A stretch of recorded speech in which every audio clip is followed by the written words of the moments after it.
Have three last sessions for today.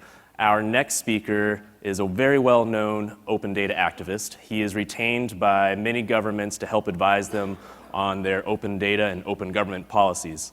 Last year he spoke and it was a very powerful and memorable talk, and this year he would like to continue that discussion with us today. So please welcome to the stage David Eaves. Thank you. Thank you. Good afternoon, everybody. I actually have two talks that I'm going to give. A short one, I just want to talk briefly about why visualizations matter. It's particularly important for the sales team here at Socrata to understand how visualizations matter. So I have a visualization here I want to share. This is a shuffleboard. Some people are confused about what the data on the shuffleboard reveals. What it actually reveals is that red has won this game, for those who are confused. Sometimes people think it's the most things that are close. No, it's actually the one that's closest to the end that actually wins. And if in case you're really confused, because it sometimes is confusing, this is how the data gets divided. It's a very binary situation with those on the left winning, or my left winning, yeah, and everyone's left winning, those on the right. They do not count. None of those actually count, in case there was confusion. So this would actually result in 3 points. Or actually 5 points, 3 plus 2, because one's in the 3, but none of the other ones count. It's just an illustration I wanted to make of why actually just talking about something is not nearly as useful as laying out a series of photos with some visualizations. Some key questions I want to just make sure everybody in the audience is asking themselves whenever they're thinking about data visualizations, especially as it results to playing this particular game is, is the board salted sufficiently? What is a rock? Because if you don't know, you're probably not Canadian. And then, is David on my team? That's a definite must-have. And then, what terrible life decisions have I made to bring me to this point where I'm playing shuffleboard in a bar against a Canadian at the Socrata conference? That ends the first presentation I wanted to make. The sales team can thank me later. They really struggled with a lot of that last night, so I thought it was important for them to understand. I wanted to explain it in a language that they would get. So I gave a talk last year that I'm going to talk a little bit about, and I wanted to come back and share kind of what I have been learning walking around and meeting with lots of different IT directors and kind of, advising several different governments and just kind of doing some of the work. I haven't blogged or written in a while, and part of that's because I started a company and it's just taken over my life, so I haven't had time to write, but I've actually been thinking a lot about this stuff, and I've learned stuff doing Recollect, and I've learned stuff consulting and advising, and I kind of wanted to share some of those things. For those who don't know me, I really there's three things that it's kind of hard to talk about what I do because I do too much, but really I have three buckets in my life. So one's around open data and kind of innovation. The other's around, I'm a huge government policy geek. It's the most important institution. I care so much about it. But my original career is actually as a negotiation consultant and strategist. And so everything I do kind of falls into one of these three buckets and often into kind of like two of them. So I end up I've done a lot of the training for the code. I've trained every batch of the Code for America fellows. I've done training for almost all of the Presidential Innovation Fellows at the White House. I'm about to start teaching at the Kennedy School. This slide is merely designed to make you think that I'm smart, so let's move on. I actually helped also pass I wrote the motion that created the Open Data Portal in Vancouver, which was the second city after Washington, D.C., to do an open data portal kind of in the modern era. And then pressured the federal government in Canada to do open data at a time when they were very opposed. Now they're very in favor, by crowdsourcing all of the open data sets that actually existed across all the federal ministry websites and bringing them to one place and telling them, you're actually already doing open data even though you say you can't. Here's where they're all located. Here's a portal that you could just take if you'd like, long before Socrata existed. And then I started a company called Recollect, and we work with several hundred cities across North America. We kind of do a CMS for solid waste and recycling. There's a lot more, but that's not why I'm here. So kind of the story so far is last year I gave this talk, as was mentioned, about open data's disruptive potential, and I'm going to summarize that talk in 5 slides. So first, there was a guy called Nixon, and he did all sorts of bad things. That allowed a whole bunch of progressives to come together and say, we need to change the way that we access information from government, and it led to the passage of the Access Information Act. The whole reason why the Access Information Act was even possible was because this device had been invented, which was the photocopier. If you didn't have photocopiers, how in the heck were you going to actually distribute all of the documents that were being accessed? And the big problem is People think that ATIP legislation or FOI legislation is kind of technology agnostic, but it's not. In fact, it's built on, this is the technology stack of FOI legislation. And shockingly, that technology stack hasn't changed all that much. So, we used to do things on typewriters and then we'd file them. Now we do them on printers. Now we do them on computers and they end up in systems, but we actually still end up printing them out and sending them around by and large. And the big structural mistake that I think that we have made so far in open data, and a lot of this conferences try to talk about how to get around that, is that we were sticking the open data portal at the top of the stack, merely replacing the photocopier with your Socrata portal. So we were kind of like the new, better photocopier. And it so misses the mark about what we are actually about and the potential and the transformative potential that we have. And so my argument has been that open data portals actually live in the wrong part of your stack. They don't live at the bottom, they need to be living at the bottom. And that all of your applications should be built on top of your open data portals, and that all of the analysis done internally should be drawing data from your open data portals, and that if you do that, you'll have internal use that will actually justify the existence of your data programs. And if you are simply relying on external use to validate you, you're going to be hooped, because it's going to take a long time to get sufficiently dense enough and interesting enough to deem that there is an ROI. And in fact, there may never be an ROI that's clear enough to clear all of the political hurdles to continuous survival, whereas I think the ROI for internal use can become very clear very quickly. So that was the talk I gave last year. I think even if you do all that, we still have a bunch of other problems that we're starting to wrestle with. And what I wanted to focus on there is that I wanted to focus on the role of the IT director, because it ain't easy being the director of IT. You don't have enough time. Everybody wants some of your time, and you don't have enough of it to go around. You're always the person who says no.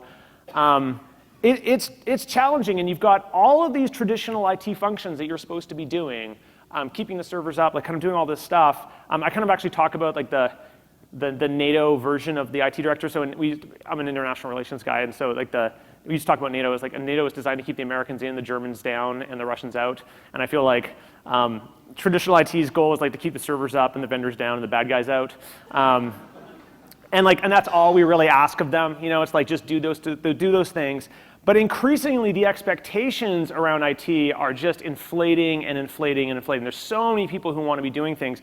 And those things range from like, there's internal and external, but there's like analytics, there's usability, there's mobile. There's like, why are we not thinking about the user more? I want to do this cool little thing over here, and all you're doing is saying no. Why can't we buy this thing? Can we go to the cloud? It's just like the expectations around the poor IT guy are just exploding. And I think what's even more challenging is that it's going to get worse.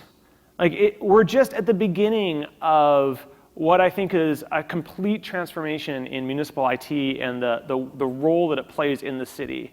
And for a great example of how I think it's going to get worse, like this is like an important newspaper there's a great title, Why Software is Eating the World, and there's a guy, Mark Andreessen, who might know a thing or two about technology and computers and the internet.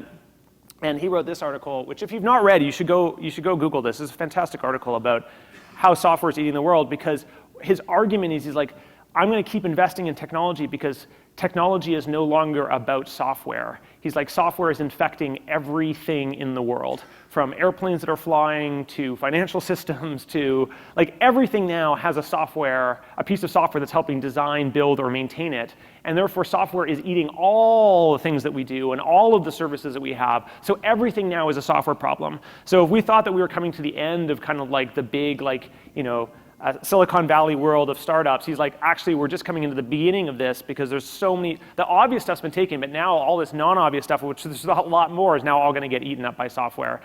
And I think that kind of makes the broader point that today IT touches everything. There's not a service that I can think of off the top of my head that a city offers that at some point doesn't touch something in the IT stack at the municipal level. I can't think of what it is. I'm sure there's something, but they're dwindling in number if they exist.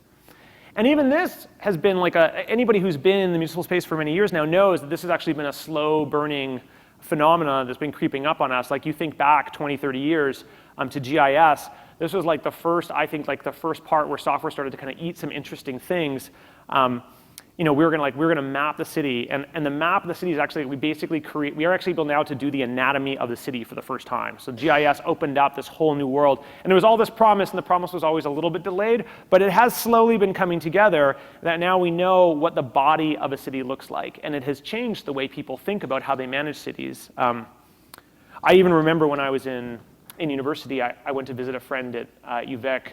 I was interviewing people for my thesis, and he was in GIS with his friend, and he was like, oh yeah, he's like, my buddy had a summer internship at a city near where I lived, and he basically mapped all of the water mains in the GIS system by hand, or some crazy system he had to use.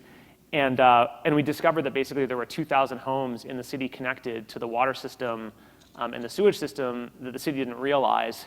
And all of a sudden, like the city manager, like his boss, the GIS manager, was basically like, I don't really care what you do with your internship for the rest of the summer, because you have just earned your keep like 9 times over as an annuity for us, because we're now charging taxes to all those people that we previously weren't. And it was, for me, I was like, oh wow, the map of the city is changing the way that we actually interact with people, and it's changing the way we track things. And then the other big trend that I think we're seeing is in 311, which I actually think is the nervous system of the city. It basically turns anyone with a mobile device and any citizen, and certainly any employee of the city, into a nerve ending of that city that can report pain or problems, and occasionally also report joy, but more often they report pain or problems. And that has changed the way that we can actually analyze and see what's going on in a city, that we can see the kind of the life beat of a city. This is a fairly old visualization that Stephen B. Johnson did of every 311 request to New York over a 24-hour period, mapped to 24-hour period over the course of a year. So the pink is noise complaints. You can see they're big at night and they shrink because everybody expects it to be noisy in New York in the middle of the day, and then they get big again at night because people are trying to go to sleep. And what I think is particularly interesting about these two systems is they've slowly eaten more and more of kind of what a city does, and the different types of reporting issues that the city has are kind of slowly gobbling them up, is that we really managed to take the anatomy, the map of the city, and we've paired it with the nervous system. So we actually have kind of something closer to a living organism that we can understand, and software is enabling all that. And then on top of it gets built on that is like all sorts of new systems that allow us to do that even more easily and more cheaply. This is a C-click-fix implementation in a small town in Alberta, which could never have afforded any of this stuff, even 15 years ago. And now for this used to be like a 6x problem. Now it's like a 10x problem in terms of money, and it's really changed the way citizens and people can understand what's going on in their city, including mapping of zones and understanding like what nerves are screaming in that particular box on any given day in a city. That's just what's happened in the last 20 years, and that's actually, I would consider, the slow burn part of what we're going into, not even the fast burn part that I think we're getting into, because every single day, like thousands of new things are getting connected both to an electronic device and then in turn also to the internet. And again, every single one of your employees or every single person who works in the city is now functionally connected to the internet at some point through their device, and probably through the truck that they're driving, through the terminal that they're using, through the phone, even the landline they're using. They are now connected, and it's providing us with more data, but also more software and more services and more systems that the poor IT director has to take care of and understand what's going on. So we have this incredible increase in expectations that I think is creating a whole bunch of new challenges. And I think the IT directors are in trouble, is the short answer, because I don't think we're ready for this world. I want to talk about some specific examples in which I think illustrate why we're in trouble. The first is, there's a whole bunch of wonderful examples of analytics that people have done to find savings or improve services in their cities. Most powerfully, almost everyone in this room has heard of these stories, but the great work that was done in New York around redeploying the fire inspectors to better identify what were the buildings that were actually at risk, that saves firemen lives and increased the number of times that a citation was made from 20% to 80% of visits, so really leveraging the resource more effectively. Again, with the grease, locating where people were illegally dumping grease and then getting those people to actually give that grease to biofuel manufacturers. And then the response time for ambulance, redistributing the ambulances to located next to, so they'd be located next to 24-hour coffee joints when they were not going anywhere. By doing that, they reduced, I think, the wait times for an ambulance to get to a patient by 90 seconds, which actually has a big impact on people's lives. All of this was done by simply doing some anthropological work of following these workers around and understanding how they did their job, and then matching that with a whole bunch of data about how we could be more intelligent about how we deploy these resources. This is like a wonderful story about what we're doing.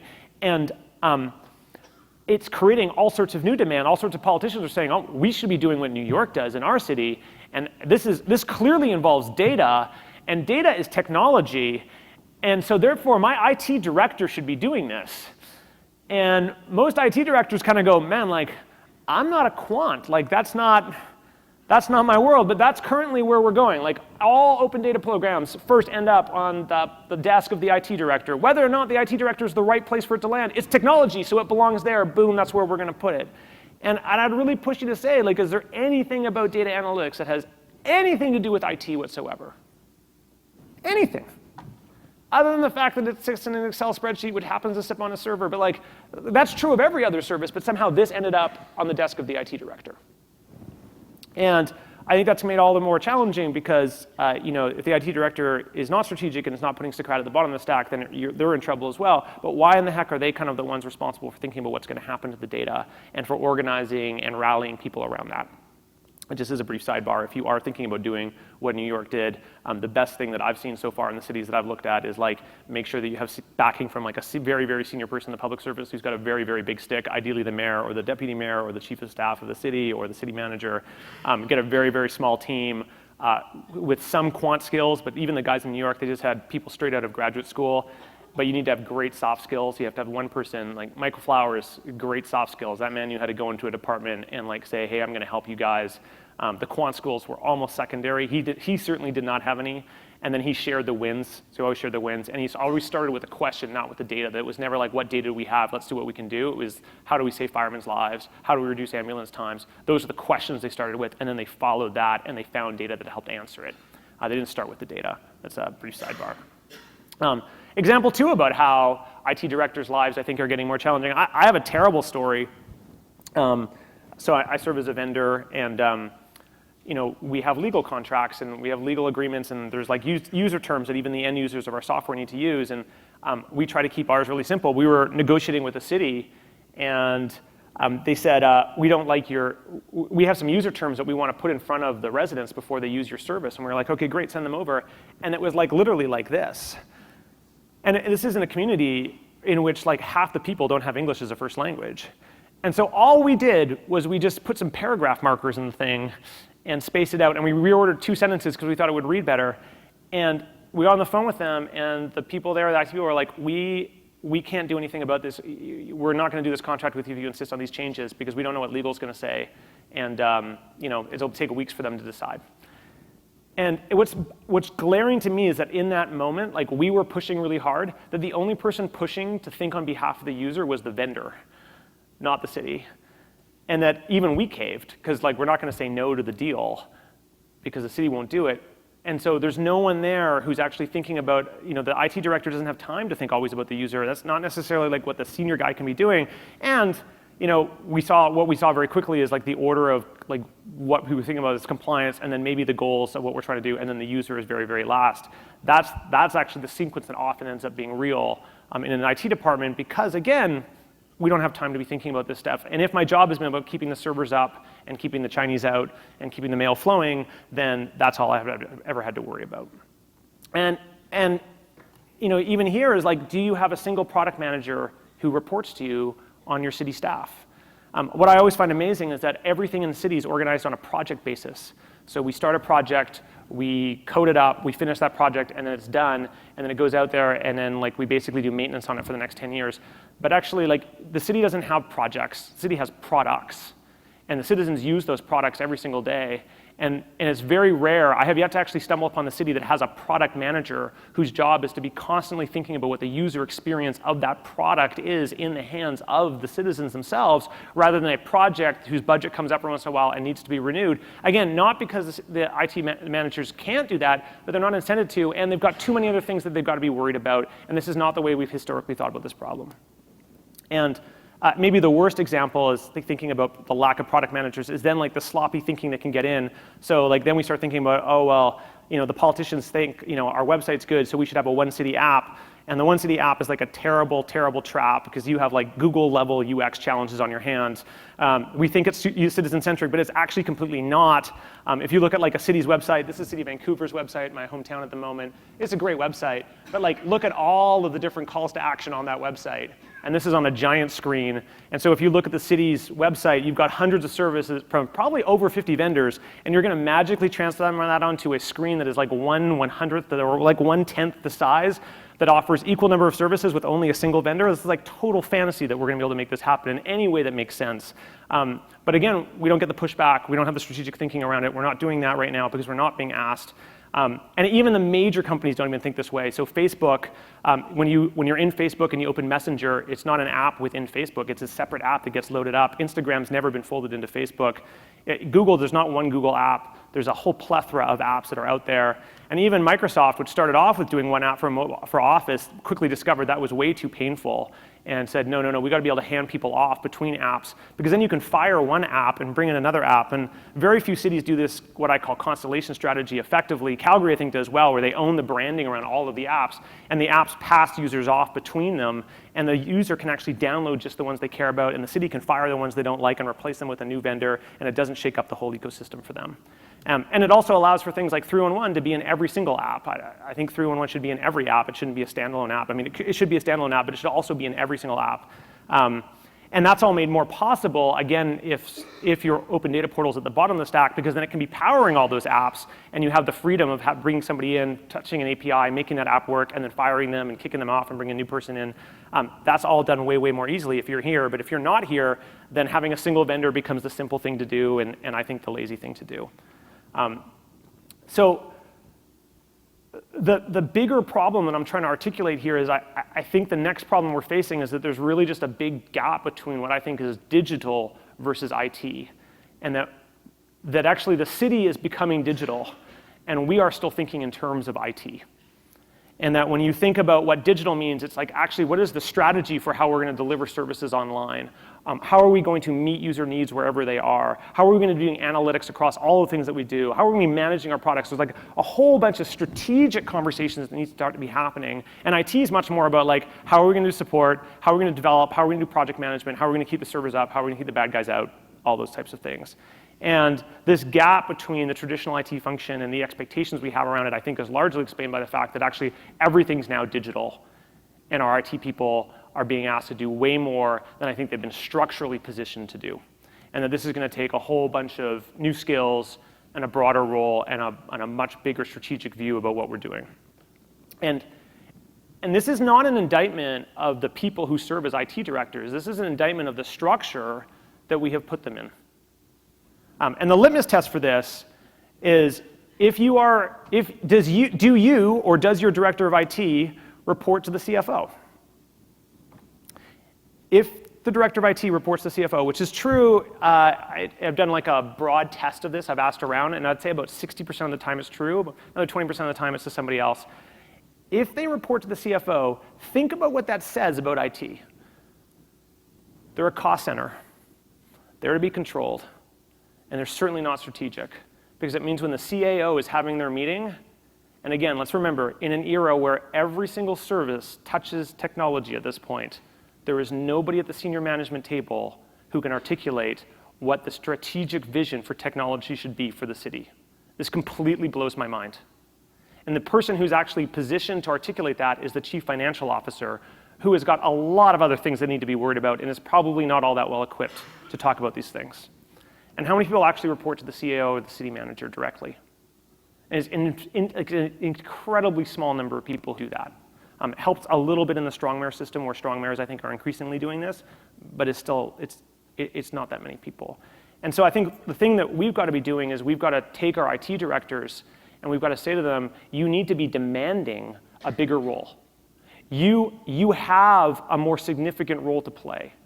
And if you don't ask for it, it's not going to magically get thrust upon us. All that's going to happen is the demands upon you are going to get heaped up, and they're going to become bigger and bigger and bigger, and you are going to be structurally constrained about your ability to respond to them. And everybody else is going to start running off and doing their own thing because they're not going to be able to feel like they can rely on IT to do it.